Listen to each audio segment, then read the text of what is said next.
द्रोणाचार्य के मन में पांडवों के प्रति द्वेष पैदा करने और युद्ध के लिए जोश दिलाने के लिए दुर्योधन पांडव सेना की विशेषता बताई। दुर्योधन के मन में विचार आया कि द्रोणाचार्य पांडवों के पक्षपाती हैं, अतः पांडव सेना की महत्ता सुनकर मेरे को यह कह सकते हैं कि जब पांडवों की सेना में इतनी विशेषता है तो उनके साथ तू संधि क्यों नहीं कर लेता। तो ऐसा विचार आते ही दुर्योधन आगे के 3 श्लोकों में अपनी सेना की विशेषता बताता है। दुर्योधन कहता है, अस्माकं तु विशिष्टाय तन्निबोध द्विजोत्तमा नायका मम सैन्यस्य संज्ञार्था तान् ब्रवीमि ते। अस्माकं तु विशिष्टाय तन्निबोध द्विजोत्तमा। दुर्योधन द्रोणाचार्य से कहता है कि हे द्विजश्रेष्ठ, जैसे पांडवों की सेना में श्रेष्ठ महारथी हैं, ऐसे ही हमारी सेना में भी उनसे कम विशेषता वाले महारथी नहीं हैं। प्रत्युत उनकी सेना के महारथियों की अपेक्षा ज़्यादा ही विशेषता रखने वाले हैं, उनको भी आप समझ लीजिए। तीसरे श्लोक में पश्य और यहाँ निबोध क्रिया देने का तात्पर्य है कि पांडवों की सेना तो सामने खड़ी है, इसलिए उसको देखने के लिए दुर्योधन पश्य यानी देखिए क्रिया का प्रयोग करता है, परंतु अपनी सेना सामने नहीं है, अर्थात अपनी सेना की तरफ द्रोणाचार्य की पीठ है, इसलिए उसको देखने की बात ना कहकर उस पर ध्यान देने के लिए दुर्योधन निबोध ध्यान दीजिए क्रिया का प्रयोग करता है।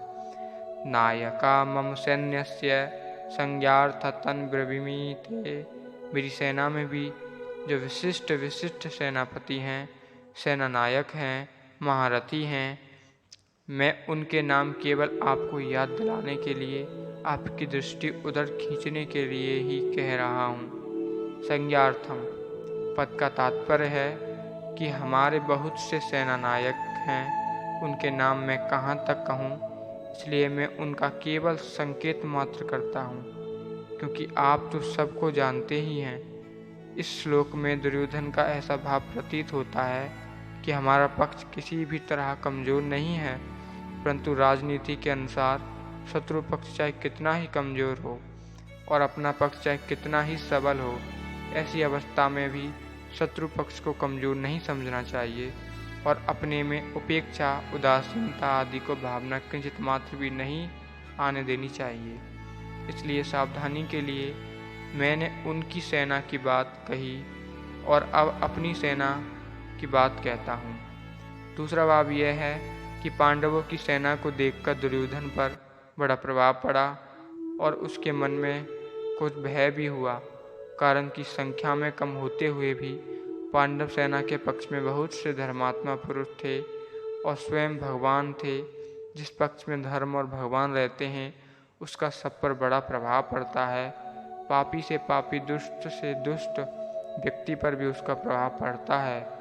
इतना ही नहीं, पशु पक्षी वृक्ष लता आदि पर भी उसका प्रभाव पड़ता है, कारण कि धर्म और भगवान नित्य हैं। कितनी ही ऊंची से ऊंची भौतिक शक्तियाँ क्यों न हों, हैं वे सभी अनित्य ही। इसलिए दुर्योधन पर पांडव सेना का बड़ा असर पड़ा, परंतु उसके भीतर भौतिक बल का विश्वास मुख्य होने से वह द्रोणाचार्य को विश्वास दिलाने के लिए कहता है कि हमारे पक्ष में जितनी विशेषता है उतनी पांडवों की सेना में नहीं है, अतः हम उन पर सहज ही विजय कर सकते हैं। ये श्री गीता जी के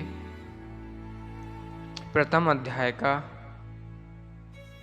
7वां श्लोक तथा उसकी व्याख्या है संपूर्ण रूप में।